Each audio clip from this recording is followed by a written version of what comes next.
টাঙ্গাইলের ধনবাড়ি নবাব বাড়ি, যা স্থানীয়ভাবে নবাব প্যালেস বা নবাব মঞ্জিল নামে পরিচিত, এটি এক সমৃদ্ধ ইতিহাস, ঐতিহ্য আর সংস্কৃতি ধারণ করে আছে। মুঘল সম্রাট জাহাঙ্গীরের আমলে মুঘল সেনাপতি ইস্ফিনজার খাঁ ও মনোহর খাঁ কর্তৃক ধনপতি সিংহকে পরাজিত করে এখানে জমিদারির সূচনা হয় বলে ধারণা করা হয়। এই জমিদার বাড়ির সবচেয়ে প্রসিদ্ধ প্রতিষ্ঠাতা হলেন খান বাহাদুর সৈয়দ নওয়াব আলী চৌধুরী।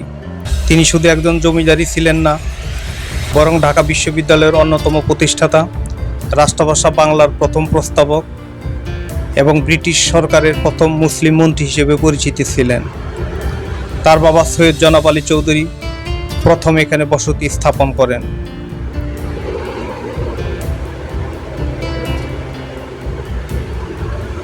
1919 সালে ব্রিটিশ লর্ড রোনাল্ডসকে আমন্ত্রণ জানানোর জন্য সৈয়দ নওয়াব আলী চৌধুরী এই জমিদার বাড়িটি নতুন করে নির্মাণ করেন।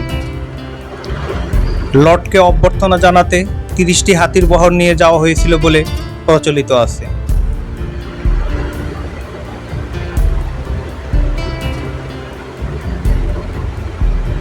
ধনবাড়ি জমিদার বাড়ি বর্তমানে নওয়াব আলী হাসান আলী রয়্যাল রিসোর্ট হিসেবেও পরিচালিত হচ্ছে।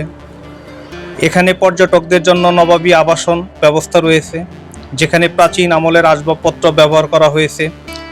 পর্যটকরা এখানে মুঘল আমলের নবাবী সামগ্রী দেখতে পান এবং তাদের ইতিহাস ও সংস্কৃতি সম্পর্কে জানতে পারেন।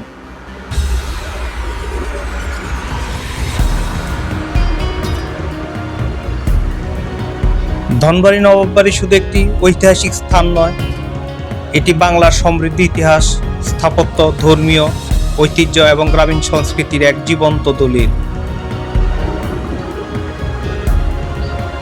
এটি অতীতের সাথে বর্তমানের এক অপূর্ব মেলবন্ধন, যা পর্যটকদেরকে আকর্ষণ করে।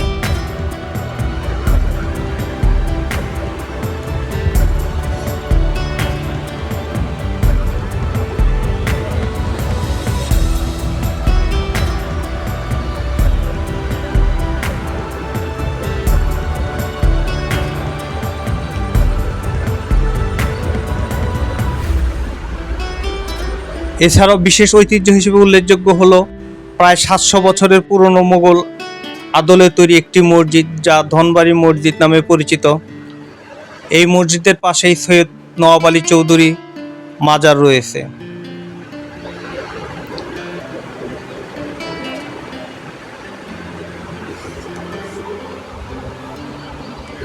(1929) সালে তার মৃত্যুর পর থেকে আজ পর্যন্ত এই মাজারে 24 ঘন্টা একটানা কোরআন তেলাওয়াত চলছে, যা 1 মিনিটের জন্যও বন্ধ হয়নি। বর্তমানে 7 জন কারি পালাক্রমে এই দায়িত্ব পালন করছেন। এটি ধনবাড়ি জমিদার বাড়ির এক অনন্য ঐতিহ্য।